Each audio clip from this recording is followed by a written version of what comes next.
In this video, I am explaining the basic structure of C program.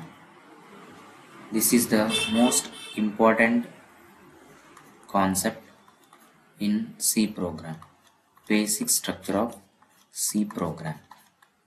Every programming language has its own structure of writing a program. ಯಾವುದೇ ಒಂದು ಪ್ರೋಗ್ರಾಮ್ನ ಅಥವಾ ಯಾವುದೇ ಒಂದು ಲ್ಯಾಂಗ್ವೇಜಲ್ಲಿ ನಾವು ಬರೀಬೇಕಾದ್ರೆ ಒಂದು structure ಇರುತ್ತೆ, ಪ್ರೋಗ್ರಾಮ್ದು ಸಿಂಟ್ಯಾಕ್ಸ್ ಇರುತ್ತೆ. ಆ ಸಿಂಟ್ಯಾಕ್ಸ್ನ ಇವತ್ತು ನೋಡ್ತಾ ಹೋಗೋಣ. In the last video we are discussed about features, definition and history of C language. ಈ ವಿಡಿಯೋದಲ್ಲಿ basic structure of C program ಬಗ್ಗೆ ತಿಳ್ಕೊಳ್ಳೋಣ. The program written in C language follows this basic structure. ನಾವೇನು ಪ್ರೋಗ್ರಾಮ್ ಬರಿತೀವೋ ಅದು ಈ ಸ್ಟ್ರಕ್ಚರ್ನ follow ಮಾಡ್ತೀವಿ. ಯಾವುದೇ ಒಂದು ಪ್ರೋಗ್ರಾಮ್ ಬರಲಿ ಇದೇ ಪ್ರೋಗ್ರಾಮ್ ಸ್ಟ್ರಕ್ಚರ್ನಾಗೆ ಅಥವಾ ಇದೇ ಸಿಂಟ್ಯಾಕ್ಸ್ನಾಗೆ ನಾವು ಪ್ರೋಗ್ರಾಮ್ನ ಬರಿಬೇಕು. ಇಲ್ಲಿ ನಾವೇನು ಬರಿತೀವಲ್ಲ ಅವನ್ನ ನಾವು ಇನ್ಸ್ಟ್ರಕ್ಷನ್ಸ್ ಅಂತ ಕರಿತೀವಿ. ಈಗ ಫಾರ್ ಎಕ್ಸಾಂಪಲ್ ಇಲ್ಲಿ ಫಸ್ಟಿಗೆ ದೇರ್ ಆರ್ ಮೆನಿ ಸೆಕ್ಷನ್ಸ್.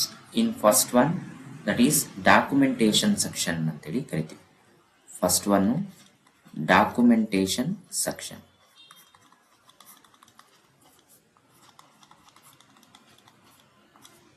ಈ ಡಾಕ್ಯುಮೆಂಟೇಶನ್ ಸೆಕ್ಷನ್ ಏನ್ ಮಾಡುತ್ತೆ ಅಂದ್ರೆ ಇಲ್ಲಿ in this section we write program and programmer details. Program details ಮತ್ತೆ ಪ್ರೋಗ್ರಾಮರ್ ಡೀಟೇಲ್ಸ್ನ ಬರೆಯೋಕ್ಕೆ ನಾವು ಈ ಡಾಕ್ಯುಮೆಂಟೇಶನ್ ಸೆಕ್ಷನ್ನ ಯೂಸ್ ಮಾಡ್ತೀವಿ. ಇಲ್ಲಿ ಈ ಡಾಕ್ಯುಮೆಂಟೇಶನ್ ಸೆಕ್ಷನ್ ಅಲ್ಲಿ ಪ್ರೋಗ್ರಾಮ್ ಡೀಟೇಲ್ಸ್ ಅಂತಂದ್ರೆ ಪ್ರೋಗ್ರಾಮ್ ನೇಮ್ನ ಬರಿತೀವಿ. ಅದಾದ್ಮೇಲೆ for example date of return ಅಂದ್ರೆ ಪ್ರೋಗ್ರಾಮ್ನ ಯಾವಾಗ ಬರ್ದೀವಿ ಅಂತ, date of compilation, date of execution ಅಂದ್ರೆ ಪ್ರೋಗ್ರಾಮ್ನ ಯಾವಾಗ ಬರ್ದೀವಿ, ಯಾವಾಗ ಎಕ್ಸಿಕ್ಯೂಟ್ ಮಾಡಿವಿ, ಪ್ರೋಗ್ರಾಮ್ ನೇಮು ಏನು ಅನ್ನೋದನ್ನ ಬರೆಯೋಕೆ ನಾವೇನು ಯೂಸ್ ಮಾಡ್ತೀವಿ, ಡಾಕ್ಯುಮೆಂಟೇಶನ್ ಸೆಕ್ಷನ್ ಯೂಸ್ ಮಾಡ್ತೀವಿ. ಅದೇ ರೀತಿ programmer details, program and programmer details. Program ಅಂದ್ರೆ ಗೊತ್ತಾಯ್ತು ನಿಮಗೆ, program name, date of return, date of ಇದನ್ನ ಬರೆಯೋಕೆ ನಾವೇನು ಯೂಸ್ ಮಾಡ್ತೀವಿ. ಅದೇ ರೀತಿ ಪ್ರೋಗ್ರಾಮರ್ ಡೀಟೇಲ್ಸ್ ಅಂದ್ರೆ ಈ ಪ್ರೋಗ್ರಾಮ್ನ ಬರ್ದೋರು ಯಾರು,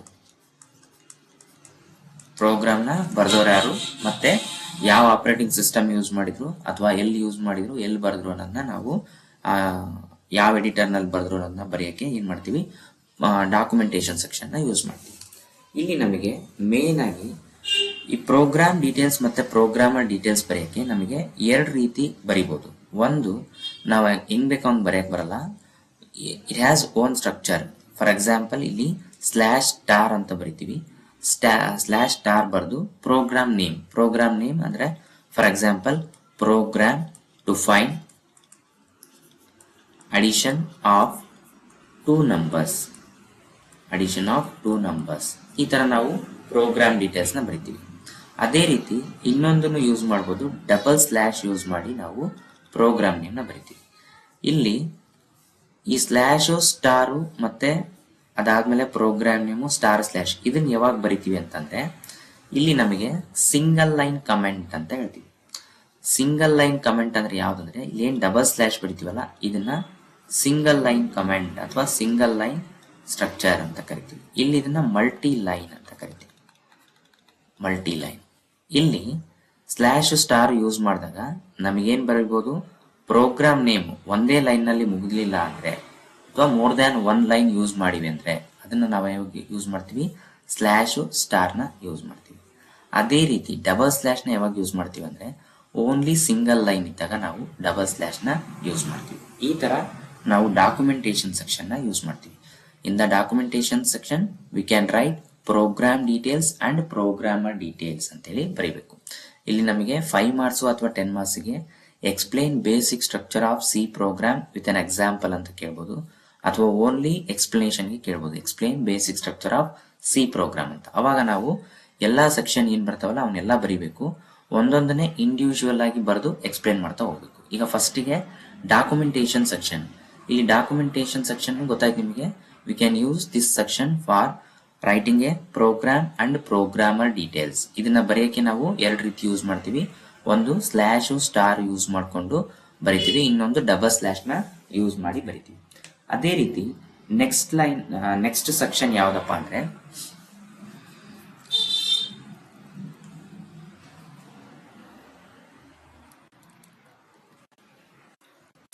ನೆಕ್ಸ್ಟ್ ಸೆಕ್ಷನ್ ಯಾವ್ದಪ್ಪ ಅಂದ್ರೆ ಲಿಂಕ್ ಸೆಕ್ಷನ್ ಅಂತ ಕರಿತೀವಿ. ಲಿಂಕ್ ಸೆಕ್ಷನ್, ಈ ಲಿಂಕ್ ಸೆಕ್ಷನ್ ಅಲ್ಲಿ ಏನ್ ಬರುತ್ತಂದ್ರೆ we can linking library function to our program. ಅಂದ್ರೆ ಈಗ ನಾವೇನ್ ಬರ್ದಿರ್ತೀವಲ್ಲ ಆ ಪ್ರೋಗ್ರಾಮ್ನಾಗೆ ಲೈಬ್ರರಿ ಫಂಕ್ಷನ್ಸ್ ಇರ್ತವೆ. ಆ ಲೈಬ್ರರಿ ಫಂಕ್ಷನ್ ನ ಇನ್ಕ್ಲೂಡ್ ಮಾಡ್ಕೊಳಕ್ಕೆ ನಾವೇನ್ ಮಾಡ್ತೀವಿ, ಈ ಲಿಂಕ್ ಸೆಕ್ಷನ್ ನ ಬರಿತೀವಿ. The link section provides the instructions to the compiler to link library functions from the system to our program. Library function system ಅಲ್ಲಿ ಆಲ್ರೆಡಿ ಇನ್ಬಿಲ್ಟ್ ಇರ್ತವೆ, ಅವನ್ನ ನಮ್ಮ ಪ್ರೋಗ್ರಾಮ್ನಾಗೆ ನಾವು ಇನ್ಕ್ಲೂಡ್ ಮಾಡ್ಕೊಳಕ್ಕೆ ಏನ್ ಮಾಡ್ತೀವಿ, ಲಿಂಕ್ ಸೆಕ್ಷನ್ ನ ಬರಿತೀವಿ. It is use to linking between library function to our program. ಇದನ್ನ ನಾವು ಬರೆಯೋ ರೀತಿ ಏನಂದ್ರೆ ನಾವು ಇದನ್ನ ಹ್ಯಾಶ್ ಇನ್ಕ್ಲೂಡ್ ಅಂತ ಯೂಸ್ ಮಾಡ್ತೀವಿ. ಹ್ಯಾಶ್ ಸಿಂಬಲ್ ಮತ್ತೆ ಇನ್ಕ್ಲೂಡ್ ಸಿಂಬಲ್. ಇಲ್ಲಿ ಹ್ಯಾಶ್ ಮತ್ತೆ ಇನ್ಕ್ಲೂಡ್ ಅನ್ನೋದು ಸ್ಮಾಲ್ ಲೆಟರ್ಲೇ ಬರಿಬೇಕು. ಹ್ಯಾಶ್ ಆದ್ಮೇಲೆ ಸ್ಪೇಸ್ ಬಿಡಂಗಿಲ್ಲ, ಕಂಟಿನ್ಯೂ ಆಗಿ ಹ್ಯಾಶ್ ಸಿಂಬಲ್ ಬರೆದು ಇನ್ಕ್ಲೂಡ್ ಅಂತ ಬರಿತೀವಿ. ಇನ್ಕ್ಲೂಡ್ ಅಂತ ಬರೆದು ನೆಕ್ಸ್ಟ್ ಸ್ಪೇಸ್ ಬಿಡಲ್ದಂಗೆ ಮತ್ತೆ ಲೆಸ್ ದ್ಯಾನ್ ಬರೆದು stdio.h ಅಂತೇಳಿ ಬರಿತೀವಿ. ಇದು ಬೇಸಿಕ್ ಆಗಿ ಎಲ್ಲಾ ಪ್ರೋಗ್ರಾಮಿಗೂ ನಾವು ಬರೆಯುವಂತ ಲಿಂಕಿಂಗ್ ಸೆಕ್ಷನ್ ಯಾವ್ದಂದ್ರೆ ಹ್ಯಾಶ್ ಇನ್ಕ್ಲೂಡ್ stdio.h. stdio.h ಅಂದ್ರೆ standard input output dot header files ಅಂತ. ಈ standard input output dot header files ಅಲ್ಲಿ ಏನಿರ್ತಾವಪ್ಪ ಅಂದ್ರೆ ಇನ್ಬಿಲ್ಟ್ ಫಂಕ್ಷನ್ ಅಂದ್ರೆ ಇನ್ಪುಟ್ ಸ್ಟೇಟ್ಮೆಂಟ್ಸ್ ಆಗಿರ್ಬೋದು ಅಥವಾ ಔಟ್ಪುಟ್ ಸ್ಟೇಟ್ಮೆಂಟ್ಸ್ ಆಗಿರ್ಬೋದು, ನಾವೇನ್ ಯೂಸ್ ಮಾಡ್ತೀವಲ್ಲ ಅವೆಲ್ಲವೂ ಈ ಹೆಡರ್ ಫೈಲ್ ಅಲ್ಲಿ ಇನ್ಕ್ಲೂಡ್ ಆಗಿರ್ತವೆ. ಹಂಗಾಗಿ ನಾವೇನ್ ಬರಿತೀವಿ, ಇದನ್ನ ಹ್ಯಾಶ್ ಇನ್ಕ್ಲೂಡ್ ಅಂತ ಬರಿತೀವಿ, stdio.h ಅಂತ. ಅದೇ ರೀತಿ ಇನ್ನೊಂದು ಯೂಸ್ ಮಾಡ್ತೀವಿ, ಹ್ಯಾಶ್ ಇನ್ಕ್ಲೂಡ್ conio.h ಅಂತ ಯೂಸ್ ಮಾಡ್ತೀವಿ. ಈ conio.h ಅನ್ನೋದು ಯಾವಾಗ ಯೂಸ್ ಮಾಡ್ತೀವಿ ಅಂದ್ರೆ console input output dot header files ಅಂತ. ನಾವು ಫಂಕ್ಷನ್ಸ್ ಯೂಸ್ ಮಾಡಿದಾಗ ಅಥವಾ ಕೆಲವೊಂದ್ಸರಿ ಕೆಲವೊಂದು ಕ್ಲಿಯರ್ ಸ್ಕ್ರೀನ್ ಫಂಕ್ಷನ್ ಆಗಿರ್ಬೋದು, ಗೆಟ್ ಸಿ ಎಚ್ ಆಗಿರ್ಬೋದು, ಈ ತರ ನಾವು ಫಂಕ್ಷನ್ಸ್ ಯೂಸ್ ಮಾಡಿದಾಗ conio.h ನ ಯೂಸ್ ಮಾಡ್ತೀವಿ. conio.h ಅಂದ್ರೆ console input output dot header files ಅಂತ ಅರ್ಥ. ಅದೇ ರೀತಿ ಇನ್ನೊಂದು ಯೂಸ್ ಮಾಡ್ತೀವಿ ಯಾವ್ದಂದ್ರೆ ಹ್ಯಾಶ್ ಇನ್ಕ್ಲೂಡ್ math.h ಅಂತ. ಈ math.h ಅನ್ನೋದು ಯಾವಾಗ ಯೂಸ್ ಮಾಡ್ತೀವಿ ಅಂದ್ರೆ when we are using the mathematical functions in our program. ನಮ್ಮ ಪ್ರೋಗ್ರಾಮ್ ಅಲ್ಲಿ ಮ್ಯಾಥಮೆಟಿಕಲ್ ಫಂಕ್ಷನ್ ಇದ್ದಾಗ, for example absolute, power, square root, square, ಅದಾದ್ಮೇಲೆ ಸೈನು, ಕಾಸು, ಈ ತರ ಮ್ಯಾಥಮೆಟಿಕಲ್ ಫಂಕ್ಷನ್ ನ ಫ್ಲೋರು, ಸೀಲು ಏನ್ ಬರ್ತಾವಲ್ಲ ಇವೆಲ್ಲ ಮ್ಯಾಥಮೆಟಿಕಲ್ ಫಂಕ್ಷನ್ ನ ಯೂಸ್ ಮಾಡಿದಾಗ ನಾವೇನ್ ಯೂಸ್ ಮಾಡ್ತೀವಿ, ಹ್ಯಾಶ್ ಇನ್ಕ್ಲೂಡ್ math.h ಅಂತೇಳಿ ಯೂಸ್ ಮಾಡ್ತೀವಿ. ಅದೇ ರೀತಿ ಇನ್ನೊಂದು ಯೂಸ್ ಮಾಡ್ತೀವಿ ಯಾವ್ದಂದ್ರೆ ಹ್ಯಾಶ್ ಇನ್ಕ್ಲೂಡ್ string.h ಅಂತ. Hash include string.h. ಈ string.h ಅನ್ನೋದು ಯಾವಾಗ ಯೂಸ್ ಮಾಡ್ತೀವಿ ಅಂದ್ರೆ when we are using the string handling functions. String handling function ಅಂದ್ರೆ string length, string upper, string lower, string concatenation, ಈ ತರ ಸ್ಟ್ರಿಂಗ್ ಹ್ಯಾಂಡ್ಲಿಂಗ್ ಫಂಕ್ಷನ್ ನ ಯೂಸ್ ಮಾಡಿದಾಗ ನಾವು string.h ಅಂತೇಳಿ ಯೂಸ್ ಮಾಡ್ತೀವಿ. ಇದು ನಮಗೆ ಲಿಂಕ್ ಸೆಕ್ಷನ್. ಈ ಲಿಂಕ್ ಸೆಕ್ಷನ್ ಏನ್ ಮಾಡುತ್ತೆ, linking library function to our program. First ಗೆ ನಾವು ಡಾಕ್ಯುಮೆಂಟೇಶನ್ ಸೆಕ್ಷನ್ ನ ಎದಕ್ಕೆ ಬರಿತೀವಿ, ಪ್ರೋಗ್ರಾಮ್ ಡೀಟೇಲ್ಸ್, ಪ್ರೋಗ್ರಾಮರ್ ಡೀಟೇಲ್ಸ್ ಬರೆಯಕ್ಕೆ ಡಾಕ್ಯುಮೆಂಟೇಶನ್ ಸೆಕ್ಷನ್ ನ ಯೂಸ್ ಮಾಡ್ತೀವಿ. ಅದೇ ರೀತಿ ಲಿಂಕ್ ಸೆಕ್ಷನ್ ನ ಎದಕ್ಕೆ ಯೂಸ್ ಮಾಡ್ತೀವಿ ಅಂದ್ರೆ linking library function to our program. Library function ನ ನಮ್ಮ ಪ್ರೋಗ್ರಾಮ್ಗೆ ಇನ್ಕ್ಲೂಡ್ ಮಾಡ್ಕೊಳಕ್ಕೆ ಬರಿತೀವಿ. ಇದರಲ್ಲಿ ಮೇನ್ ಆಗಿ hash include stdio.h, conio.h, math.h ಮತ್ತೆ string.h ಅಂತೇಳಿ ಈ ಹೆಡರ್ ಫೈಲ್ಸ್ ನ ನಾವು ಯೂಸ್ ಮಾಡ್ತಾ ಹೋಗ್ತೀವಿ.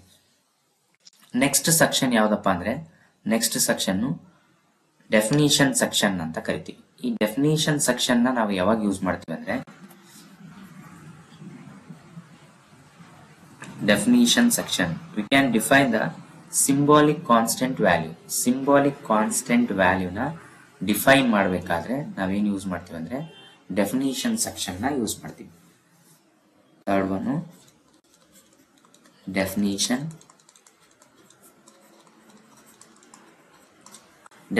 ಸೆಕ್ಷನ್. ಡೆಫಿನಿಷನ್ ಸೆಕ್ಷನ್ ಏನ್ ಮಾಡ್ತೀವಿ, we can define the symbolic constant value. Define symbolic constant value. For example ಯಾವುದೋ ಒಂದು ಕಾನ್ಸ್ಟೆಂಟ್ ವ್ಯಾಲ್ಯೂನ ಡಿಫೈನ್ ಮಾಡಿರ್ತೀವಿ ಅಂತ ಇಲ್ಲಿ area of circle. For example area is equal to pi r square. Area ಕಂಡುಹಿಡಿಯೋದು, area of circle ಕಂಡುಹಿಡಿಯೋದು formula ಏನು, pi r square. ಈ pi symbol ನಮ್ಮ keyboard ನಾಗೆ ಇರಲ್ಲ. ಹಂಗಾಗಿ ನಾವು ಇನ್ನೇನ್ ಮಾಡ್ತೀವಿ, ಮೊದಲೇ ಇದನ್ನ ಡಿಫೈನ್ ಮಾಡಬಹುದು. ಅಥವಾ ಫಾರ್ಮುಲಾ ಬರಿಬೇಕಾದ್ರೂ ಕೂಡ ನಾವು ಇದನ್ನೇನ್ ಮಾಡಬಹುದು, 3.142 ಇಂಟು ಆರ್ ಅಂತ ಬರಿಬೋದು. ಬಟ್ ನಾವು ಇದನ್ನ ಡಿಫೈನ್ ಮಾಡಕ್ಕೆ ಅಥವಾ ಈ ತರ ಸಿಂಬಾಲಿಕ್ ಕಾನ್ಸ್ಟೆಂಟ್ ಇದ್ದಾಗ ಅವನ್ನ ಡಿಫೈನ್ ಮಾಡಕ್ಕೆ ಏನು ಯೂಸ್ ಮಾಡ್ತೀವಿ ಅಂದ್ರೆ ಡೆಫಿನಿಷನ್ ಸೆಕ್ಷನ್ ನ ಯೂಸ್ ಮಾಡ್ತೀವಿ. ಇದನ್ನ ಬರೆಯೋ ರೀತಿ ಏನಂದ್ರೆ ಫಸ್ಟ್ ಹ್ಯಾಶ್ ಸಿಂಬಲ್ ಬರಿತೀವಿ, ಸೇಮ್ ಡಿಫೈನ್ ಅಂತ ಬರಿತೀವಿ, hash define P I. For example pi value ಬೇಕು, ಹಂಗಾಗಿ ಪಿ ಐ ಅಂತ ಬರಿತೀನಿ, ಒಂದು ಸ್ಪೇಸ್ ಬಿಟ್ಟು 3.142 ಅಂತ ಬರಿತೀನಿ. ಅದೇ ರೀತಿ ಯಾವ್ದಾದ್ರು ಒಂದು ನೇಮ್ ನ ಬರಿಬೇಕಾಗುತ್ತೆ. For example hash define name ಅಂತ ಎಲ್ಲಿರುತ್ತೋ ಅಲ್ಲೆಲ್ಲ ಏನ್ ರಿಪ್ಲೇಸ್ ಆಗುತ್ತೆ, ಎ ಬಿ ಸಿ ಅಂತ ರಿಪ್ಲೇಸ್ ಆಗುತ್ತೆ. For example hash define name A B C ಅಂತ ಬರೆದ್ರೆ ಇಲ್ಲಿ ಎಲ್ಲಿ ನಾವು ನೇಮ್ ಅಂತ ಪ್ರೋಗ್ರಾಮ್ ಅಲ್ಲಿ ಯೂಸ್ ಮಾಡಿರ್ತೀವೋ ಅಲ್ಲೆಲ್ಲ ಎ ಬಿ ಸಿ ಅನ್ನೋದು ರಿಪ್ಲೇಸ್ ಆಗುತ್ತೆ. ಅದೇ ರೀತಿ ಇಲ್ಲಿ ಪೈ ವ್ಯಾಲ್ಯೂ ಫಾರ್ಮುಲಾದಲ್ಲಿ ಪೈ ಅಂತ ಬರೆದಾಗ ಈ ತರ ಪೈ ಇಂಟು ಆರ್ ಅಂತ ಬರೆದಾಗ ನಮಗೇನಾಗುತ್ತೆ ಈ ವ್ಯಾಲ್ಯೂ 3.142 ರಿಪ್ಲೇಸ್ ಆಗುತ್ತೆ. ಈ ತರ ನಾವು ಸಿಂಬಾಲಿಕ್ ಕಾನ್ಸ್ಟೆಂಟ್ ವ್ಯಾಲ್ಯೂನ ಡಿಫೈನ್ ಮಾಡಲಿಕ್ಕೆ ಡೆಫಿನಿಷನ್ ಸೆಕ್ಷನ್ ನ ಯೂಸ್ ಮಾಡ್ತೀವಿ. Definition section is use to defines the symbolic constant values. ಇದನ್ನ ಯೂಸ್ ಮಾಡ್ಕೊಂಡು ಯಾವ್ದನ್ನ ಹ್ಯಾಶ್ ಡಿಫೈನ್ ಡೈರೆಕ್ಟಿವ್ ನ ಯೂಸ್ ಮಾಡ್ಕೊಂಡು ನಾವೇನ್ ಮಾಡ್ತೀವಿ, ಡೆಫಿನಿಷನ್ ಸೆಕ್ಷನ್ ನ ಬರಿತೀವಿ. ಅದೇ ರೀತಿ ನೆಕ್ಸ್ಟ್ ಸೆಕ್ಷನ್ ಯಾವ್ದಪ್ಪ ಅಂದ್ರೆ ಗ್ಲೋಬಲ್ ಡಿಕ್ಲರೇಷನ್ ಸೆಕ್ಷನ್ ಅಂತೇಳಿ ಕರಿತೀವಿ. ಈ global declaration section global variables declaration section ಅಂತ. ಇಲ್ಲಿ ನಾವು ವೇರಿಯಬಲ್ಸ್ ಅಂತ ಯೂಸ್ ಮಾಡ್ತೀವಿ. ವೇರಿಯಬಲ್ಸ್ ಅಂತ ಅಂದ್ರೆ ನಾವು ಪ್ರೋಗ್ರಾಮ್ ಅಲ್ಲಿ ವ್ಯಾಲ್ಯೂಸ್ ಏನಾಗ್ತವೆ, ಚೇಂಜಸ್ ಆಗ್ತವೆ. The value changes during the execution of the program. Program execute ಆಗೋ ಟೈಮ್ನಾಗ ವ್ಯಾಲ್ಯೂ ಚೇಂಜಸ್ ಆದ್ರೆ ಅದನ್ನ ವೇರಿಯಬಲ್ಸ್ ಅಂತ ಕರಿತೀವಿ. ಈ ವೇರಿಯಬಲ್ಸ್ ನ ನಾವು ಡಿಫೈನ್ ಮಾಡಕ್ಕೆ ನಾವು ಎರಡು ರೀತಿ ಯೂಸ್ ಮಾಡ್ತೀವಿ. ಒಂದು ಗ್ಲೋಬಲ್ ವೇರಿಯಬಲ್ ಡಿಕ್ಲರೇಷನ್ ಸೆಕ್ಷನ್ ಅಂತ, ಇನ್ನೊಂದು ಲೋಕಲ್ ವೇರಿಯಬಲ್ ಡಿಕ್ಲರೇಷನ್ ಸೆಕ್ಷನ್ ಅಂತ ಯೂಸ್ ಮಾಡ್ತೀವಿ. ಇಲ್ಲಿ ಫಸ್ಟಿಗೆ ಇಲ್ಲಿ ಏನ್ ಬರುತ್ತೆ, ಡೆಫಿನಿಷನ್ ಸೆಕ್ಷನ್ ಆದ್ಮೇಲೆ global variable declaration section, global variable declaration section. ಇಲ್ಲಿ ನಮಗೆ ಲೋಕಲ್ ವೇರಿಯಬಲ್ಸ್ ಮತ್ತೆ ಗ್ಲೋಬಲ್ ವೇರಿಯಬಲ್ಸ್ ಅಂತ ಯೂಸ್ ಮಾಡ್ತೀವಿ. ಇಲ್ಲಿ ಲೋಕಲ್ ವೇರಿಯಬಲ್ ಅಂದ್ರೆ ವಿತ್ ಇನ್ ದ ಬ್ರೇಸಸ್, ಅಂದ್ರೆ ಇಲ್ಲಿ ಏನ್ ನಾವು ಯೂಸ್ ಮಾಡ್ತೀವೋ ಪ್ರೋಗ್ರಾಮ್ ಅಲ್ಲಿ ವಿತ್ ಇನ್ ದ ಪ್ರೋಗ್ರಾಮ್ ನಾವು ಯೂಸ್ ಮಾಡಿದ್ರೆ, for example A B C ಅಂತ ಬರೆದ್ರೆ ಇವನ್ನ ನಾವು ಲೋಕಲ್ ವೇರಿಯಬಲ್ಸ್ ಅಂತ ಕರಿತೀವಿ. ಅದೇ ರೀತಿ ಬಿಫೋರ್ ಮೇನ್ ಫಂಕ್ಷನ್, ಅಂದ್ರೆ ಇಲ್ಲಿ ಮೇನ್ ಫಂಕ್ಷನ್ ಬರ್ದಿಲ್ಲ, ಮೇನ್ ಫಂಕ್ಷನ್ ಬರೆಯೋಕ್ಕಿಂತ ಮುಂಚೆ ನಾವೇನಾದ್ರೂ ವೇರಿಯಬಲ್ಸ್ ನ ಡಿಫೈನ್ ಮಾಡಿದ್ರೆ ಅವನ್ನ ಗ್ಲೋಬಲ್ ವೇರಿಯಬಲ್ಸ್ ಅಂತ ಕರಿತೀವಿ. ಇಲ್ಲಿ ಎಷ್ಟೇ ಸಬ್ ಫಂಕ್ಷನ್ ನ ಬರೀಲಿ ನಾವು ಏನ್ ಮಾಡ್ಬೋದು, ಈ ವೇರಿಯಬಲ್ಸ್ ನ ನಾವು ಪ್ರೋಗ್ರಾಮ್ ಅಲ್ಲಿ ಯೂಸ್ ಮಾಡಬಹುದು. ಅಂತವನ್ನ ನಾವೇನಂತ ಕರಿತೀವಿ, ಗ್ಲೋಬಲ್ ವೇರಿಯಬಲ್ಸ್ ಅಂತ ಕರಿತೀವಿ. ಇಲ್ಲಿ ಬಿಫೋರ್ ಮೇನ್ ಫಂಕ್ಷನ್ ಯಾವುದೇ ವೇರಿಯಬಲ್ಸ್ ನ ಡಿಕ್ಲೇರ್ ಮಾಡಿದ್ರೆ ಅವನ್ನ ನಾವು ಗ್ಲೋಬಲ್ ವೇರಿಯಬಲ್ ಡಿಕ್ಲರೇಷನ್ ಸೆಕ್ಷನ್ ಅಲ್ಲಿ ಬರಿತೀವಿ. There are some variables that are used in more than one function, ಅಂದ್ರೆ ಇಲ್ಲಿ ಮೋರ್ ದ್ಯಾನ್ ಒನ್ ಫಂಕ್ಷನ್ ಅಲ್ಲಿ ಈ ವೇರಿಯಬಲ್ಸ್ ನ ಯೂಸ್ ಮಾಡಿದ್ರೆ ಇವನ್ನ ನಾವು ಯೂಸ್ ಮಾಡ್ತೀವಿ. ಹಂಗಾಗಿ ಇವನ್ನ ಗ್ಲೋಬಲ್ ವೇರಿಯಬಲ್ ಡಿಕ್ಲರೇಷನ್ ಸೆಕ್ಷನ್ ಅಂತ ಕೇಳ್ತೀವಿ. ಅದೇ ರೀತಿ ಇಲ್ಲಿ this section also declares all the user defined functions. ನಾವೇನಾದ್ರೂ ಪ್ರೋಗ್ರಾಮ್ ಅಲ್ಲಿ ಯೂಸರ್ ಡಿಫೈನ್ಡ್ ಫಂಕ್ಷನ್ಸ್ ನ ಯೂಸ್ ಮಾಡಿದ್ರೆ ಅವನ್ನ ಡಿಕ್ಲೇರ್ ಮಾಡ್ಲಿಕ್ಕೆ ಕೂಡ ಯೂಸ್ ಮಾಡ್ತೀವಿ. ಅಂತದನ್ನ ನಾವೇನಂತ ಕರಿತೀವಿ, ಗ್ಲೋಬಲ್ ವೇರಿಯಬಲ್ ಡಿಕ್ಲರೇಷನ್ ಸೆಕ್ಷನ್ ಅಂತೇಳಿ ಕರಿತೀವಿ. ನೆಕ್ಸ್ಟ್ ಬರೋದು ಮೇನ್ ಫಂಕ್ಷನ್. ಈ ಮೇನ್ ಫಂಕ್ಷನ್ ಅನ್ನೋದೇನಪ್ಪಾ ಅಂದ್ರೆ it is the compulsory section in every C programming. ಎಲ್ಲಾ ಸಿ ಪ್ರೋಗ್ರಾಮ್ ಅಲ್ಲೂ ನಮಗೆ ಮೇನ್ ಫಂಕ್ಷನ್ ಅನ್ನೋದು ಏನಿರುತ್ತೆ ಅಂದ್ರೆ ಕಂಪಲ್ಸರಿ ಸೆಕ್ಷನ್ ಆಗಿರುತ್ತೆ. ಇಲ್ಲಿ ಮೇನ್ ಫಂಕ್ಷನ್ ಆದ್ಮೇಲೆ ಓಪನಿಂಗ್ ಬ್ರೇಸ್ ಬರಿತೀವಿ. ಓಪನಿಂಗ್ ಬ್ರೇಸ್ ಆದ್ಮೇಲೆ ಫಾರ್ ಎಕ್ಸಾಂಪಲ್ ಇಲ್ಲಿ ನಾವೇನ್ ಯೂಸ್ ಮಾಡಿದೀವಲ್ಲ, documentation section, link section, definition section, global variable declaration section, these are all optional. ಅಂದ್ರೆ ಇವನ್ನ ಪ್ರೋಗ್ರಾಮ್ ಅಲ್ಲಿ ಬರಿಬಹುದು ಅಥವಾ ಬಿಡಬಹುದು. ಬಟ್ ಮೇನ್ ಫಂಕ್ಷನ್ ಇಲ್ಲಿ ಏನ್ ಬರಿತೀವಲ್ಲ, ಇದು this is the compulsory section in every C program. ಎಲ್ಲಾ ಸಿ ಪ್ರೋಗ್ರಾಮ್ ಅಲ್ಲೂ ಕೂಡ ಯಾವುದೇ ಸಿ ಪ್ರೋಗ್ರಾಮ್ ಬರಲಿ ಅಲ್ಲೆಲ್ಲ ಒಂದು ಮೇನ್ ಫಂಕ್ಷನ್ ಕಂಪಲ್ಸರಿ ಆಗಿ ಇದ್ದೇ ಇರ್ತದೆ. But these are all optional, ಇವನ್ನ ಬರಿಬಹುದು ಅಥವಾ ಬಿಡಬಹುದು ಪ್ರೋಗ್ರಾಮ್ ಅಲ್ಲಿ. ಇಲ್ಲಿ ಮೇನ್ ಫಂಕ್ಷನ್ ಓಪನಿಂಗ್ ಬ್ರೇಸ್ ಆದ್ಮೇಲೆ ನಾವು ಯೂಸ್ ಮಾಡ್ತೀವಿ, every C program must have one function compulsory, that function is called main function. Compulsory section ನ ಹೇಳ್ತೀವಿ. ನೆಕ್ಸ್ಟ್ ಈ ಕಂಪಲ್ಸರಿ ಸೆಕ್ಷನ್ ಆದ್ಮೇಲೆ ನೆಕ್ಸ್ಟ್ ಓಪನಿಂಗ್ ಬ್ರೇಸ್ ಆದ್ಮೇಲೆ ಡಿಕ್ಲರೇಷನ್ ಪಾರ್ಟ್ ನ ಯೂಸ್ ಮಾಡ್ತೀವಿ. ಈ ಡಿಕ್ಲರೇಷನ್ ಪಾರ್ಟ್ ಅಲ್ಲಿ ಏನಂದ್ರೆ ಇಲ್ಲಿ ನಾವು ಪ್ರೋಗ್ರಾಮ್ ಅಲ್ಲಿ ಯಾವ್ದನ್ನು ವೇರಿಯಬಲ್ಸ್ ಡಿಫೈನ್ ಮಾಡ್ತೀವೋ ಅಥವಾ ಯಾವ ವೇರಿಯೇಬಲ್ಸ್ನ ಯೂಸ್ ಮಾಡ್ತೀವೋ ಅವನ್ನ ಡಿಫೈನ್ ಮಾಡಕ್ಕೆ ಅಥವಾ ಡಾಟಾ ಟೈಪ್ಸ್ನ ಡಿಫೈನ್ ಮಾಡಕ್ಕೆ ನಾವು ಡಿಕ್ಲರೇಷನ್ ಪಾರ್ಟ್ನ ಯೂಸ್ ಮಾಡ್ತೀವಿ. ಅಥವಾ ಫಾರ್ಮುಲಾಸ್ ಬರೆಯಕ್ಕೆ ಫಾರ್ಮುಲಾ ಆಗಿರ್ಬೋದು ಅಥವಾ ವೇರಿಯೇಬಲ್ಸ್ ಏನು ಯೂಸ್ ಮಾಡುತ್ತೋ ಅವನ್ನ. The declaration part declares all the variables used in the executable part. Executable part ಅಂತ ಬರುತ್ತೆ. ಈ ಎಕ್ಸಿಕ್ಯೂಟಬಲ್ ಪಾರ್ಟ್ ನಲ್ಲಿ ನಾವು ಏನೇನು ವೇರಿಯೇಬಲ್ಸ್ನ ಯೂಸ್ ಮಾಡಿರ್ತೀವೋ ಅವೆಲ್ಲ ವೇರಿಯೇಬಲ್ಸ್ನ ಡಿಫೈನ್ ಮಾಡಕ್ಕೆ ನಾವೇನು ಯೂಸ್ ಮಾಡ್ತೀವಿ, ಡಿಕ್ಲರೇಷನ್ ಪಾರ್ಟ್ನ ಯೂಸ್ ಮಾಡ್ತೀವಿ. ಎಕ್ಸಿಕ್ಯೂಟಬಲ್ ಪಾರ್ಟ್ ಅಲ್ಲಿ ಏನಂದ್ರೆ ಆಲ್ ದ ಎಕ್ಸಿಕ್ಯೂಷನ್ ಅಂದ್ರೆ ಇಲ್ಲಿ ನಮಗೇನ್ ಬರುತ್ತೆ, 2 ಪಾರ್ಟ್ಸ್ ಬರ್ತವೆ. ಏನು, ಇಲ್ಲಿ ಮೇನ್ ಫಂಕ್ಷನ್ ಆದ್ಮೇಲೆ ಓಪನಿಂಗ್ ಬ್ರೇಸ್ ಮತ್ತೆ ಕ್ಲೋಸಿಂಗ್ ಬ್ರೇಸ್ ನಡುವೆ 2 ಪಾರ್ಟ್ಸ್ ಬರ್ತವೆ. ಅವು ಯಾವ್ದಂದ್ರೆ ಒನ್ ಈಸ್ ಡಿಕ್ಲರೇಷನ್ ಪಾರ್ಟ್ ಬರುತ್ತೆ, ಇನ್ನೊಂದು ಎಕ್ಸಿಕ್ಯೂಟಬಲ್ ಪಾರ್ಟ್. ಡಿಕ್ಲರೇಷನ್ ಪಾರ್ಟ್ ಅಲ್ಲಿ ಏನ್ ಮಾಡ್ತೀವಿ, we can declare all the variables and formulas in the program ಅಲ್ಲಿ ಬರೋ ಎಲ್ಲಾ ವೇರಿಯೇಬಲ್ಸ್ ಪ್ರೋಗ್ರಾಮ್ ಫಾರ್ಮುಲಾಸ್ ನ ಬರಿತೀವಿ.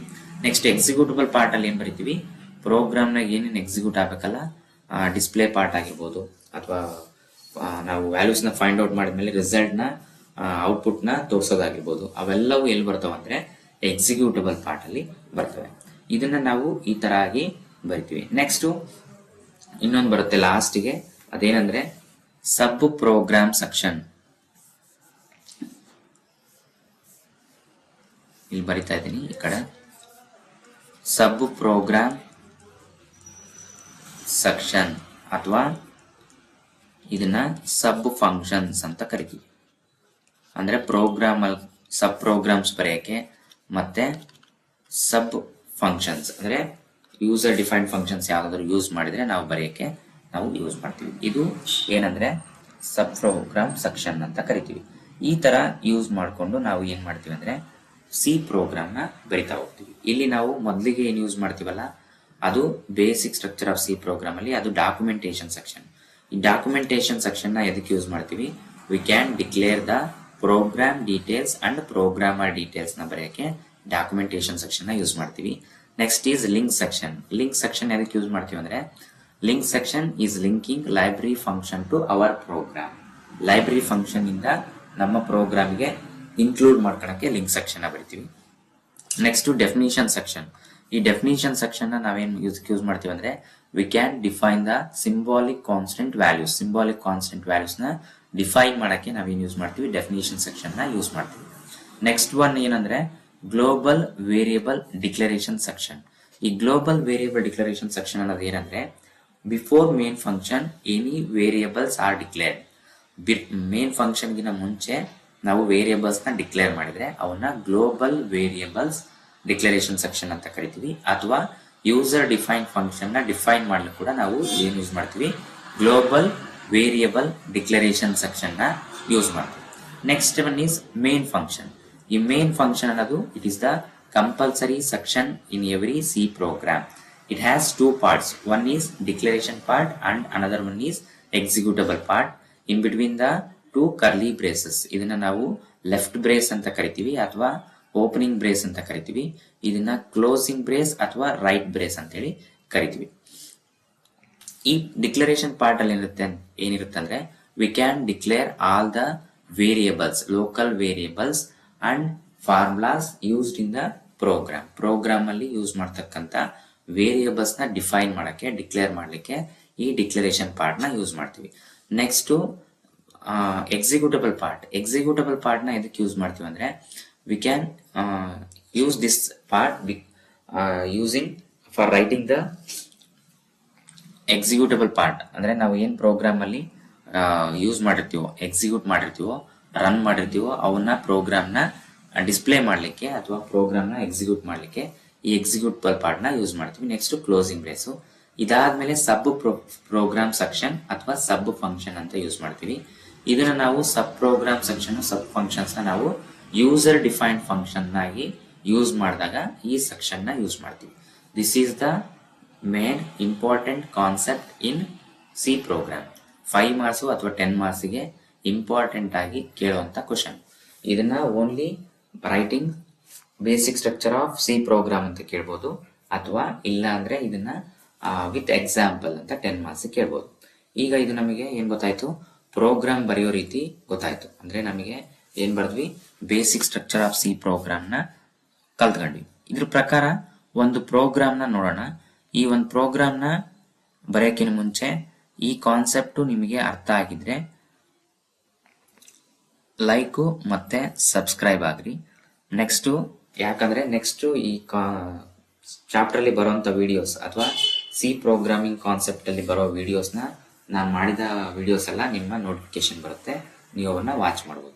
ಈ ಕಾನ್ಸೆಪ್ಟ್ನ ಅಂದ್ರೆ ನೀವು ಸ್ಕಿಪ್ ಮಾಡ್ಲಿದಂಗೆ ಪೂರ್ತಿಯಾಗಿ ನೋಡಿದ್ರೆ ಮಾತ್ರ ಇದು ಅರ್ಥ ಆಗುತ್ತೆ. ಈಗ ಒಂದು ಎಕ್ಸಾಂಪಲ್ ನೋಡೋಣ. ಒಂದು ಎಕ್ಸಾಂಪಲ್ ಏನಂದ್ರೆ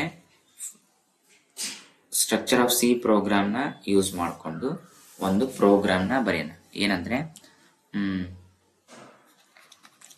write C program to find addition of two numbers. Addition of two numbers ನ ಬರೆಯಕ್ಕೆ ನಾವು ಏನ್ ಮಾಡ್ತೀವಿ, ಒಂದು ಕ್ವಶನ್ ಕೊಟ್ಟಿದ್ದಾರೆ ಅವರು, ಏನಂತ, program to find addition of two numbers ಅಂತ. ಈ ಪ್ರೋಗ್ರಾಮ್ ನ ಬರೆಯಕ್ಕೆ ನಾವು ಏನು ಇದನ್ನ ಬರೆದ್ವಲ್ಲ, basic structure of C program ನ, ಅದನ್ನ ಯೂಸ್ ಮಾಡಿಕೊಂಡು ಬರೆಯೋಣ.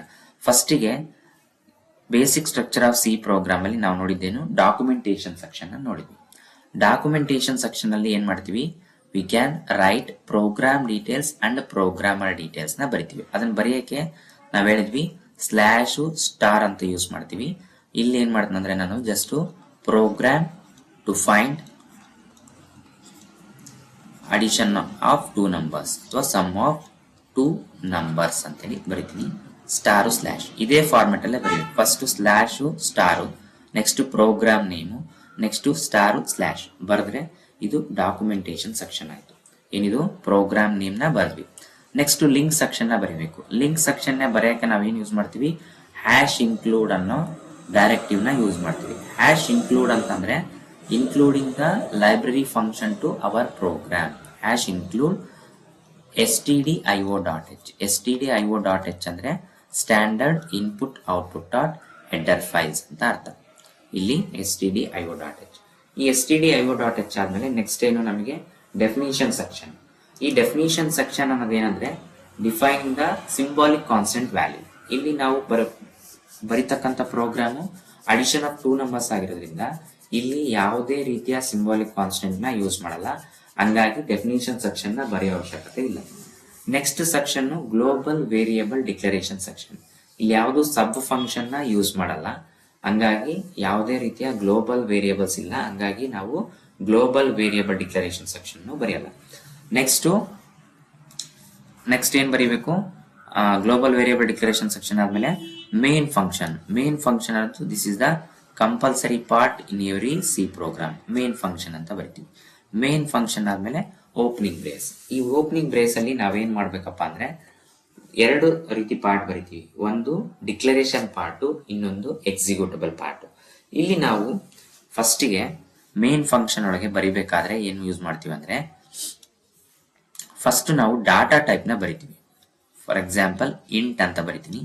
ಇಂಟ್ ಅನ್ನೋದು integer data type. Integer data type ಏನ್ ಮಾಡುತ್ತೆ ಅಂದ್ರೆ it accepts only integer values without decimal point values ನ ಅಕ್ಸೆಪ್ಟ್ ಮಾಡ್ಕೊಡುತ್ತೆ. ಹಂಗಾಗಿ ಇಂಟ್ ಅಂತ ಬರಿತೀನಿ. ನಮಗಿಲ್ಲಿ ಪ್ರೋಗ್ರಾಮ್ ಕೊಟ್ಟಿರೋದವರು two numbers, addition of two numbers ಕೇಳಿದ್ರೆ ಅಂದ್ರೆ ಟೂ ವೇರಿಯೇಬಲ್ಸ್ ಬೇಕು. ಆ ಟೂ ವೇರಿಯೇಬಲ್ಸ್ ನಾನು ಎ ಕಮ ಬಿ ಕಮ ಇನ್ನೊಂದು ಔಟ್ಪುಟ್ ವೇರಿಯೇಬಲ್ ಬೇಕು. ಅಂದ್ರೆ ಇವೆರಡು ವೇರಿಯೇಬಲ್ ನ ಫೈಂಡ್ ಔಟ್ ಮಾಡಿದ್ಮೇಲೆ, ಅಡಿಷನ್ ಮಾಡಿದ್ಮೇಲೆ ಸ್ಟೋರ್ ಮಾಡಕ್ಕೆ ಒಂದು ವೇರಿಯೇಬಲ್ ಬೇಕು, ಅದನ್ನ ಸಿ ಅಂತೇಳಿ ತಗೋತೀನಿ. ಅದೇ ರೀತಿ ಎಲ್ಲಾ ಲೈನ್ಸ್ ಅಂದ್ರೆ ಇಲ್ಲಿ ನಾವೇನ್ ಎಕ್ಸಿಕ್ಯೂಟಬಲ್ ಪಾರ್ಟ್ ಡಿಕ್ಲರೇಷನ್ ಪಾರ್ಟ್ ಬರಿತೀವಲ್ಲ, ಲಾಸ್ಟಿಗೆ ನಾವೇನ್ ಬರಿಬೇಕಂದ್ರೆ ಸೆಮಿಕೋಲನ್ ಬರಿತೀವಿ. ಇದು ನಾವು ಪ್ರೋಗ್ರಾಮ್ ಬರೆಯೋ ರೀತಿ. ಎಕ್ಸಿಕ್ಯೂಟಬಲ್ ಪಾರ್ಟ್ ಮತ್ತೆ ಡಿಕ್ಲರೇಷನ್ ಪಾರ್ಟ್ ಅಲ್ಲಿ ಸೆಮಿಕೋಲನ್ ಬರಿತೀವಿ. ನೆಕ್ಸ್ಟ್ ಏನಪ್ಪಾ ಅಂದ್ರೆ ಪ್ರಿಂಟ್ ಎಫ್ ಸ್ಟೇಟ್ಮೆಂಟ್ ನ ಬರಿತೀವಿ. ಈ ಪ್ರಿಂಟ್ ಎಫ್ ಅನ್ನೋದೇನಂದ್ರೆ ಔಟ್ಪುಟ್ ಸ್ಟೇಟ್ಮೆಂಟ್. ನಾವ್ ಹೆಂಗೆ ಇಲ್ಲಿ stdio.h ಅಲ್ಲಿ standard input output dot header files ಅಲ್ಲಿ ಯೂಸ್ ಮಾಡಿದ್ವೋ ಇದು ಔಟ್ಪುಟ್ ಸ್ಟೇಟ್ಮೆಂಟ್. ಈ ಪ್ರಿಂಟ್ ಎಫ್ ಸ್ಟೇಟ್ಮೆಂಟ್ ಅಲ್ಲಿ ನಾವು ಏನ್ ಬರಿತೀವೋ ಇದನ್ನ ನಾವೇನಂತ ಕರಿತೀವಿ, ಯೂಸರ್ ಸ್ಟೇಟ್ಮೆಂಟ್ ಅಂತ ಕರಿತೀವಿ, ಅಥವಾ user understandable statement. User understand ಆಗಲಿ ಅನ್ನೋಕ್ಕೋಸ್ಕರ ನಾವು ಈ ಸ್ಟೇಟ್ಮೆಂಟ್ ನ ಬರಿತೀವಿ. ಇಲ್ಲಿ ನಾವು ಏನಾದ್ರೂ ಕ್ಯಾಪಿಟಲ್ ಆದ್ರೂ ಬರಿಬಹುದು ಅಥವಾ ಸ್ಮಾಲ್ ಅಲ್ಲಾದ್ರೂ ಬರಿಬಹುದು. ಬಟ್ ಇಲ್ಲೇನ್ ಯೂಸ್ ಮಾಡ್ತೀವಲ್ಲ, ಇನ್ಕ್ಲೂಡ್ ಆಗಿರ್ಬೋದು, ಮೇನ್ ಆಗಿರ್ಬೋದು, ಇಂಟ್ ಆಗಿರ್ಬೋದು, ಪ್ರಿಂಟ್ ಎಫ್ ಆಗಿರ್ಬೋದು, ಇವೆಲ್ಲವನ್ನು ನಾವು ಸ್ಮಾಲ್ ಲೆಟರ್ ಅಲ್ಲೇ ಬರೀಬೇಕು. ಇಲ್ಲಿ ಪ್ರಿಂಟ್ ಎಫ್ ಅಲ್ಲಿ ಏನ್ ಮಾಡ್ತೀನಿ ಅಂದ್ರೆ ಜಸ್ಟ್ ನಾನು ಎಂಟರ್ 2 ನಂಬರ್ಸ್ ಅಂತ ಬರ್ತೀನಿ. ಎಂಟರ್ 2 ನಂಬರ್ಸ್ ಅಂತ ಬರೆದ್ಮೇಲೆ ನಾನು ಪ್ಯಾರಂಥಸಿಸ್ ಒಳಗಡೆನೆ ಬರೀಬೇಕು. ಪ್ಯಾರಂಥಸಿಸ್ ಡಬಲ್ ಕೋಟ್ಸ್ ಒಳಗಡೆ ಬರೆದು ಪ್ಯಾರಂಥಸಿಸ್ ನ ಕ್ಲೋಸ್ ಮಾಡಿ ಮತ್ತೆ ಸೆಮಿಕೋಲನ್ ಬರಿತೀವಿ. ಈ ಪ್ರಿಂಟ್ ಎಫ್ ಸ್ಟೇಟ್ಮೆಂಟ್ ಆದ್ಮೇಲೆ ನಾವೇನ್ ಬರಿತೀವಿ ಅಂದ್ರೆ ಸ್ಕ್ಯಾನ್ ಎಫ್ ಅಂತ ಬರಿತೀವಿ. ಈ ಸ್ಕ್ಯಾನ್ ಎಫ್ ಕೂಡ ನಾವೇನ್ ಬರಿಬೇಕಂದ್ರೆ ಸ್ಮಾಲ್ ಲೆಟರ್ ಅಲ್ಲೇ ಬರಿಬೇಕು. ಪ್ರಿಂಟ್ ಎಫ್ ಇಲ್ಲಿ ಪ್ರಿಂಟ್ ಆದ್ಮೇಲೆ ಸ್ಪೇಸ್ ಬಿಟ್ಟು ಎಫ್ ಬರೆಯಂಗಿಲ್ಲ, ಕಂಟಿನ್ಯೂ ಆಗಿ ಬರಿಬೇಕು. ಸ್ಕ್ಯಾನ್ ಎಫ್ ಅಲ್ಲಿ ನಾವೇನ್ ಬರಿತೀವಿ ಅಂದ್ರೆ ಎಷ್ಟು ಇನ್ಪುಟ್ ವೇರಿಯೇಬಲ್ಸ್ ನ ಯೂಸ್ ಮಾಡಿರ್ತೀವೋ ಅಷ್ಟು ನಾವು ಡಾಟಾ ಮಾಡಿಫೈಯರ್ಸ್ ನ ಬರಿತೀವಿ. ಆ ಡಾಟಾ ಮಾಡಿಫೈಯರ್ಸ್ ನ ಹೆಂಗ್ ಬರಿತೀವಿ ಅಂದ್ರೆ ಡಬಲ್ ಕೋಟ್ಸ್ ಅಲ್ಲಿ ಬರಿತೀವಿ. ಕನ್ವರ್ಷನ್ ಅಂತ ಯೂಸ್ ಮಾಡ್ತೀವಿ. ಈ ತರ ಪರ್ಸೆಂಟೇಜ್ ಸೈನ್ ಅಥವಾ ಮಾಡ್ಯುಲಸ್ ಸೈನ್ ನ ಯೂಸ್ ಮಾಡ್ತೀವಿ, ಬಟ್ ಅದನ್ನ ಕನ್ವರ್ಷನ್ ಅಂತ ಓದ್ಬೇಕು. ಕನ್ವರ್ಷನ್ ಡಿ ಅಂತ ಬರಿತೀವಿ. ಈ ಕನ್ವರ್ಷನ್ ಡಿ ನಾವೇನಂದ್ರೆ ಡಾಟಾ ಮಾಡಿಫೈಯರ್ಸ್ ಅಂತ ಕರಿತೀವಿ. ಇಲ್ಲಿ ನಾವು ಯಾವ ಡಾಟಾ ಟೈಪ್ ಯೂಸ್ ಮಾಡಿರ್ತೀವೋ ಆ ಡಾಟಾ ಟೈಪ್ ತಕ್ಕಂಗೆ ಬರಿತೀವಿ ಡಾಟಾ ಮಾಡಿಫೈಯರ್ ನ. ಇಲ್ಲಿ ಇಂಟ್ ಯೂಸ್ ಮಾಡಿದ್ರೆ ಡಿ ಯೂಸ್ ಮಾಡ್ತೀವಿ, ಫ್ಲೋಟ್ ಯೂಸ್ ಮಾಡಿದ್ರೆ ಎಫ್ ಯೂಸ್ ಮಾಡ್ತೀವಿ, ಕ್ಯಾರ್ ಯೂಸ್ ಮಾಡಿದ್ರೆ ಸಿ ಯೂಸ್ ಮಾಡ್ತೀವಿ, ಸ್ಟ್ರಿಂಗ್ ಯೂಸ್ ಮಾಡಿದ್ರೆ ಎಸ್ ಅಂತ ಯೂಸ್ ಮಾಡ್ತೀವಿ. ಎಷ್ಟು ಡಾಟಾ ಮಾಡಿಫೈಯರ್ ಬರಿಬೇಕಂದ್ರೆ ಎಷ್ಟು ಇನ್ಪುಟ್ ವೇರಿಯೇಬಲ್ಸ್ ಇರ್ತಾವೋ ಅಷ್ಟು ಡಾಟಾ ಮಾಡಿಫೈಯರ್ಸ್ ನ ನಾವು ಬರಿತಾ ಹೋಗ್ತೀವಿ. ನೆಕ್ಸ್ಟ್ ಇಲ್ಲಿ ಏನ್ ಬರ್ದೀವಿ ಅಂದ್ರೆ ಕನ್ವರ್ಷನ್ ಡಿ ಬರ್ದ್ಮೇಲೆ ಡಬಲ್ ಕೋಟ್ಸ್ ನ ಕ್ಲೋಸ್ ಮಾಡಬೇಕು, comma hockey ampersand of A ampersand of B ಅಂತ ಬರಿತೀವಿ. ಅಂದ್ರೆ ಇಲ್ಲಿ ನಾವು ಏನ್ ಇನ್ಪುಟ್ ವೇರಿಯೇಬಲ್ಸ್ ನ ಯೂಸ್ ಮಾಡಿರ್ತೀವಲ್ಲ ಎ ಮತ್ತೆ ಬಿ ನ, ಈ ಎ ಬಿ ನ ಇನ್ಪುಟ್ ವೇರಿಯೇಬಲ್ಸ್, ಈ ಎ ಬಿ ಇನ್ಪುಟ್ ವೇರಿಯೇಬಲ್ಸ್ ಗೆ ಅಡ್ರೆಸ್ ಬರೀಬೇಕು. Address of A comma address of B. ಇಲ್ಲಿ ಡಾಟಾ ಮಾಡಿಫೈಯರ್ಸ್ ನ ಬರ್ದಾಗ ಮಾತ್ರ ಡಬಲ್ ಕೋಟ್ಸ್ ಬರ್ದು ಕ್ಲೋಸ್ ಮಾಡಿ comma hockey ampersand A comma ampersand B ಅಂತ ಬರೀಬೇಕು. ನೆಕ್ಸ್ಟ್ ಇದಾದ್ಮೇಲೆ ಪ್ಯಾರಂಥಸಿಸ್ ನ ಕ್ಲೋಸ್ ಮಾಡಿ ಸೆಮಿಕೋಲನ್ ನ ಬರೀಬೇಕು. ನೆಕ್ಸ್ಟ್ ಇದಾದ್ಮೇಲೆ ನೆಕ್ಸ್ಟ್ ಏನಂದ್ರೆ ಇವಾಗ ನಾವೇನ್ ಮಾಡಿದ್ವಿ, 2 ವೇರಿಯೇಬಲ್ಸ್ ಗೆ ವ್ಯಾಲ್ಯೂನ ರೀಡ್ ಮಾಡಿದ್ವಿ, ಅಕ್ಸೆಪ್ಟ್ ಮಾಡ್ಕೊಂಡ್ವಿ. ನೆಕ್ಸ್ಟ್ ಏನ್ ಮಾಡ್ಬೇಕಂದ್ರೆ ಫಾರ್ಮುಲಾ ಬರೀಬೇಕು. ಫಾರ್ಮುಲಾ ಅಂದ್ರೆ ಔಟ್ಪುಟ್ ವೇರಿಯೇಬಲ್ ಯಾವ್ದು ಯೂಸ್ ಮಾಡಿವಿ, ಸಿ ಅಂತ ಯೂಸ್ ಮಾಡಿವಿ. C is equal to A plus B. A plus B ಅಂದ್ರೆ ಇದು ಫಾರ್ಮುಲಾ. ಅಂದ್ರೆ ಎ ಮತ್ತೆ ಬಿ ವ್ಯಾಲ್ಯೂ ಏನ್ ಅಕ್ಸೆಪ್ಟ್ ಮಾಡ್ಕೊಂಡಿರ್ತೀವೋ ಅವನ್ನ ಅಡಿಷನ್ ಮಾಡಬೇಕು ಅಂತ. ಅಂದ್ರೆ ಅವ್ರ ಪ್ರಾಬ್ಲಮ್ ಕೊಟ್ಟಿರೋದೇನು, program to find addition of 2 numbers. C is equal to A plus B ಬರ್ದ್ಮೇಲೆ ಸೆಮಿಕೋಲನ್ ಹಾಕಿ ನಾವೇನ್ ಮಾಡ್ಬೇಕು, ಫಾರ್ಮುಲಾ ಬರ್ದಾದ್ಮೇಲೆ ಸೆಮಿಕೋಲನ್ ಹಾಕ್ಬೇಕು. ಇದು ಫಾರ್ಮುಲಾ. ಈ ಫಾರ್ಮುಲಾ ಬರ್ದಾದ್ಮೇಲೆ ಅಂದ್ರೆ ನಾವು ಫಾರ್ಮುಲಾ ಬರ್ದು ಕ್ಯಾಲ್ಕುಲೇಟ್ ಮಾಡ್ತೀವಿ.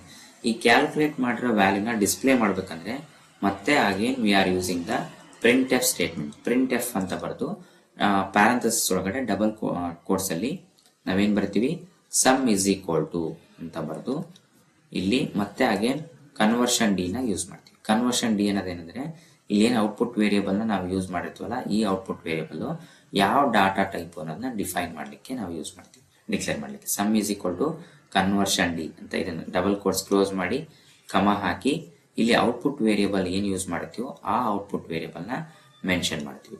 ಆ ಔಟ್ಪುಟ್ ವೇರಿಯೇಬಲ್ ನ ಮೆನ್ಷನ್ ಮಾಡಿದಾಗ ನಮಗೆ ಏನಾಗುತ್ತೆ, ಇದು ಪ್ರೋಗ್ರಾಮ್ ಅಲ್ಲಿ ಆ ಔಟ್ಪುಟ್ ವೇರಿಯೇಬಲ್ ಗೆ ವ್ಯಾಲ್ಯೂ ಏನ್ ಸ್ಟೋರ್ ಆಗಿರುತ್ತೋ ಅದು ಸಮ್ ವ್ಯಾಲ್ಯೂಗೆ ಬಂದು ಸ್ಟೋರ್ ಆಗುತ್ತೆ.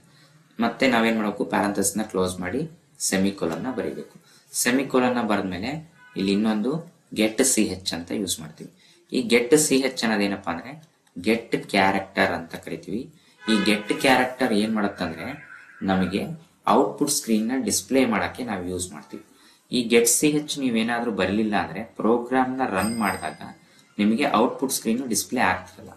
ಬಟ್ ಡಿಸ್ಪ್ಲೇ ಆಗ್ಲಿಲ್ಲ ಅಂದ್ರೂ ಕೂಡ ನಾವು ಆ ಔಟ್ಪುಟ್ ಸ್ಕ್ರೀನ್ ನ ನೋಡಕಂದ್ರೆ ಆಲ್ಟ್ ಮತ್ತೆ F5 ಕೀನ ಪ್ರೆಸ್ ಮಾಡಿದ್ರೆ ನಮಗೆ ಔಟ್ಪುಟ್ ಸ್ಕ್ರೀನ್ ಡಿಸ್ಪ್ಲೇ ಆಗುತ್ತೆ. ಗೆಟ್ ಸಿ ಎಚ್ ಬರಲಿಲ್ಲದಾಗ, ಗೆಟ್ ಸಿ ಎಚ್ ಬರೆದಾಗ ಅದು ಏನ್ ಮಾಡುತ್ತೆ, ಆಟೋಮೆಟಿಕ್ ಆಗಿ ನಮಗೆ ಔಟ್ಪುಟ್ ಸ್ಕ್ರೀನ್ ಬರುತ್ತೆ. ಇದಾದ್ಮೇಲೆ ನೆಕ್ಸ್ಟ್ ಏನಂದ್ರೆ ನಮಗೆ ಕ್ಲೋಸಿಂಗ್ ಬ್ರೇಸ್. ಇದಿಷ್ಟು ನಾವೇನಂದ್ರೆ ಸಿ ಪ್ರೋಗ್ರಾಮ್ ಬರೆಯೋ ರೀತಿ. ಇದು program to find sum of 2 numbers. ಈ ಪ್ರೋಗ್ರಾಮ್ ನ ನಾವು ಎಲ್ಲಿ ಬರಿತೀವಪ್ಪ ಅಂದ್ರೆ ಸಿ ಎಡಿಟರ್ ಅಂತ ಇರುತ್ತೆ. ಈ ಸಿ ಎಡಿಟರ್ ಅಲ್ಲಿ ನಮಗೆ 4 ಟೈಪ್ಸ್ ಆಫ್ ಎಡಿಟರ್ಸ್ ನ ಯೂಸ್ ಮಾಡ್ತೀವಿ. ಒಂದು ಟರ್ಬೋ ಸಿ ಎಡಿಟರ್ ಅಂತ, ಇನ್ನೊಂದು ಬೋರ್ಲ್ಯಾಂಡ್ ಸಿ ಅಂತ, ಇನ್ನೊಂದು ಮೈಕ್ರೋಸಾಫ್ಟ್ ಸಿ ಅಂತ, ಇನ್ನೊಂದು ಆನ್ಸಿ ಸಿ ಅಂತ. ಈ 4 ಎಡಿಟರ್ಸ್ ಅಲ್ಲಿ ಯಾವ್ದಾದ್ರು ಒಂದು ಎಡಿಟರ್ ನ ಯೂಸ್ ಮಾಡಿಕೊಂಡು ನಾವು ಪ್ರೋಗ್ರಾಮ್ ನ ಬರಿತೀವಿ. ಬಟ್ ಮೇನ್ ಆಗಿ ಯೂಸ್ ಮಾಡೋದೆಲ್ಲ ಟರ್ಬೋ ಸಿ ಎಡಿಟರ್ನಲ್ಲೇ ಪ್ರೋಗ್ರಾಮ್ನ ಬರೀತಾರೆ. ಇದಾದ್ಮೇಲೆ ನೆಕ್ಸ್ಟ್ ನಾವು ಇಷ್ಟು ಪ್ರೋಗ್ರಾಮ್ ಬರೆದ್ಮೇಲೆ, ಅಂದ್ರೆ ಇಲ್ಲೇನು ಬರ್ದಿವಲ್ಲ ಇದಿಷ್ಟು ನಾವು ಬರೆದಾದ್ಮೇಲೆ, ಇದಿಷ್ಟು ಪ್ರೋಗ್ರಾಮ್ನ ಬರೆದಾದ್ಮೇಲೆ ಈ ಪ್ರೋಗ್ರಾಮ್ನ ನಾವೇನ್ ಮಾಡ್ಬೇಕಂದ್ರೆ ಫಸ್ಟು ಪ್ರೋಗ್ರಾಮ್ನ ಸೇವ್ ಮಾಡಬೇಕು. ಸೇವ್ ಮಾಡ್ಬೇಕಂದ್ರೆ ಈ C editor, turbo C editor ಅಲ್ಲಿ ಏನಿರುತ್ತೆ, ಫೈಲ್ ಮೆನು ಇರುತ್ತೆ. ಆ ಫೈಲ್ ಮೆನುಗೆ ಹೋಗಿ ಸೇವ್ ಅನ್ನೋ ಆಪ್ಷನ್ನ ಕ್ಲಿಕ್ ಮಾಡ್ತೀವಿ, ಅಥವಾ Ctrl+S ಅಂತ ಏನು ನಾವು ಮೈಕ್ರೋಸಾಫ್ಟ್ ವರ್ಡ್ ಅಲ್ಲಿ ಯೂಸ್ ಮಾಡ್ತೀವೋ ಅದೇ ರೀತಿಲಿ F2 ಅಂತ ಯೂಸ್ ಮಾಡ್ತೀವಿ. F2 ಕೀನ ಪ್ರೆಸ್ ಮಾಡಿದ್ರೆ ಸೇವ್ ಆಗುತ್ತೆ. ಸೇವ್ ಮಾಡಬೇಕಾದ್ರೆ ಪ್ರೋಗ್ರಾಮ್ ನೇಮ್ನ, ಫಾರ್ ಎಕ್ಸಾಂಪಲ್ ನಾನು lab1 ಅಂತ ಬರಿತೀನಿ, ಏನಾದರೂ ಕೊಡ್ಬೋದು, .c ಅಂತ ಕೊಡಬೇಕು. ಈ lab1 ಅನ್ನೋದು ಪ್ರೋಗ್ರಾಮ್ ನೇಮು, .c ಅನ್ನೋದು ಎಕ್ಸ್ಟೆನ್ಷನ್. ಈ ಎಕ್ಸ್ಟೆನ್ಷನ್ ಮಾತ್ರ .c ಬರಲೇಬೇಕು. ಬಟ್ ಯಾವುದು lab1 ಅಂತ ಏನಿತ್ತಲ್ಲ ಇದನ್ನ ಪ್ರೋಗ್ರಾಮ್ ನೇಮು ನೀವೇನ್ ಬೇಕಾದ್ರೂ ಬರೀಬಹುದು. ಇಷ್ಟು ಬರೆದು ಪ್ರೋಗ್ರಾಮ್ನ ಸೇವ್ ಮಾಡಬೇಕು. ಸೇವ್ ಮಾಡಿದ್ಮೇಲೆ ನೆಕ್ಸ್ಟ್ ಈ ಪ್ರೋಗ್ರಾಮ್ನ ಏನ್ ಮಾಡ್ಬೇಕಂದ್ರೆ ಕಂಪೈಲೇಷನ್ ನ ಮಾಡಬೇಕು. ನಾವು ಲಾಸ್ಟ್ ಕ್ಲಾಸ್ ಅಲ್ಲಿ ಫೀಚರ್ಸ್ ಆಫ್ ಸಿ ಹೇಳ್ಬೇಕಾದ್ರೆ it is compiler based programming language ಅಂತ ಹೇಳಿದ್ವಿ. ಕಂಪೈಲರ್ ಬೇಸ್ಡ್ ಪ್ರೋಗ್ರಾಮಿಂಗ್ ಲ್ಯಾಂಗ್ವೇಜ್ ಅಂದ್ರೆ without compilation the program will not be executed. Compilation ಮಾಡ್ಲಿದಂಗೆ ಪ್ರೋಗ್ರಾಮ್ನ ಎಕ್ಸಿಕ್ಯೂಟ್ ಮಾಡಕ್ ಬರಲ್ಲ. ಈ ಕಂಪೈಲ್ನ ಮಾಡೋ ರೀತಿ ಎದಕ್ಕಪ್ಪ ಅಂದ್ರೆ ಇಲ್ಲಿ ನಾವು ಬರ್ದಿರೋ ಪ್ರೋಗ್ರಾಮ್ ಅಲ್ಲಿ ಏನಾದ್ರೂ ಪ್ರೋಗ್ರಾಮ್ ಅಲ್ಲಿ ಎರರ್ಸ್ ಇದ್ರೆ ಆ ಎರರ್ಸ್ ನ ಕರೆಕ್ಷನ್ ಮಾಡ್ಲಿಕ್ಕೆ ನಾವೇನ್ ಮಾಡ್ತೀವಿ, ಕಂಪೈಲೇಷನ್ ನ ಮಾಡ್ತೀವಿ. ಕಂಪೈಲ್ ಮಾಡಿದಾಗ ಎರರ್ಸ್ ಇದ್ರೆ ಎರರ್ಸ್ ನ ತೋರಿಸುತ್ತೆ, ಇಲ್ಲ ಅಂದ್ರೆ ನೋ ಎರರ್ಸ್ ಅಂತ ಹೇಳಿ ಬರುತ್ತೆ.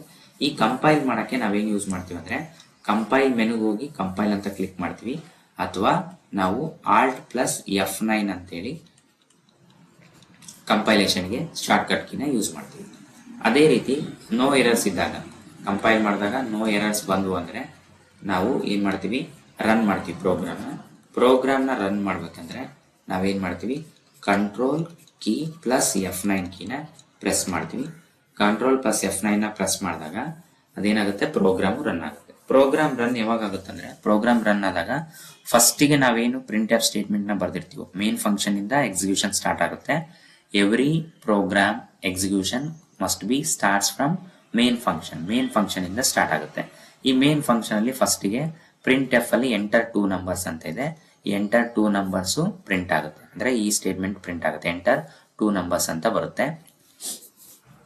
ಇದಿಷ್ಟು ಆದ್ಮೇಲೆ ನೆಕ್ಸ್ಟ್ ಔಟ್ಪುಟ್ ಯಾವ ರೀತಿ ಬರುತ್ತೆ ಅನ್ನೋದನ್ನ ತೋರಿಸ್ತೀನಿ.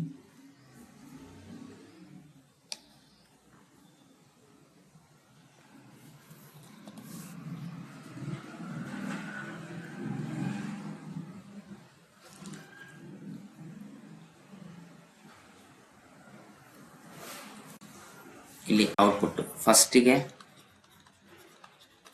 ಇದನ್ನ ನಾವು ಇನ್ಪುಟ್ ಅಂತ ಕರಿತೀವಿ, ಏನ್ ಪ್ರೋಗ್ರಾಮ್ ಬರೆದ್ವಲ್ಲ ಇದೆಲ್ಲ. ನೆಕ್ಸ್ಟ್ ಔಟ್ಪುಟ್ ಅಂದ್ರೆ ಪ್ರೋಗ್ರಾಮ್ ನ ಸೇವ್ ಮಾಡಿ ಕಂಪೈಲ್ ಮಾಡಿ ರನ್ ಮಾಡಿದಾಗ ಏನ್ ಬರುತ್ತಲ್ಲ ಅದು ಔಟ್ಪುಟ್. ಫಸ್ಟ್ ಏನ್ ಬರುತ್ತೆ, print F enter 2 numbers. Print F statement ಅಲ್ಲಿ ಏನ್ ಕೊಟ್ಟಿರ್ತೀವೋ ಆ ಸ್ಟೇಟ್ಮೆಂಟ್ ಪ್ರಿಂಟ್ ಆಗುತ್ತೆ, ಎಂಟರ್ 2 ನಂಬರ್ಸ್ ಅಂತ ಬರುತ್ತೆ. ನಾನು ವ್ಯಾಲ್ಯೂಸ್ ನ 10 ಮತ್ತೆ ಸ್ಪೇಸ್ ಬಿಟ್ಟು 20 ಅಂದ್ರೆ 2 ವ್ಯಾಲ್ಯೂಸ್ ನ ಕೊಡ್ತೀನಿ. ಇಲ್ಲಿ ಸ್ಪೇಸ್ ಬಿಟ್ಟು 20 ನಾದ್ರೂ ಕೊಡ್ಬೋದು, ಅಥವಾ ಎಂಟರ್ ಹೊಡೆದು 20 ಅಂತನಾದ್ರೂ ಕೊಡ್ಬೋದು. ಎಂಟರ್ 2 ನಂಬರ್ಸ್ 2 ವ್ಯಾಲ್ಯೂನ ಕೊಟ್ಟೆ. ನೆಕ್ಸ್ಟ್ ಏನ್ ಮಾಡುತ್ತೆ, ಸ್ಕ್ಯಾನ್ ಎಫ್ %ಕನ್ವರ್ಷನ್ ಡಿ ಅಲ್ಲಿ ಏನ್ ಮಾಡುತ್ತದು ವ್ಯಾಲ್ಯೂ ಅಕ್ಸೆಪ್ಟ್ ಆಯ್ತು. 10 20 ಅಂತ ಏನ್ ಕೊಟ್ಟನಲ್ಲ, 10 ಎ ನಲ್ಲಿ ಸ್ಟೋರ್ ಆಗುತ್ತೆ, ಅದೇ ರೀತಿ 20 ಅನ್ನೋದು ಬಿ ನಲ್ಲಿ ಸ್ಟೋರ್ ಆಗುತ್ತೆ. ನೆಕ್ಸ್ಟ್ ಏನು, ಫಾರ್ಮುಲಾ ಏನ್ ಬರ್ದಿವಿ, C is equal to A+B. A value 10 ಇದೆ ಪ್ಲಸ್ ಬಿ ವ್ಯಾಲ್ಯೂ 20 ಇದೆ. 10 + 20 ಅಂದ್ರೆ ಸಿ ವ್ಯಾಲ್ಯೂ ಅಲ್ಲಿ 30 ಅನ್ನೋದು ಸ್ಟೋರ್ ಆಗುತ್ತೆ.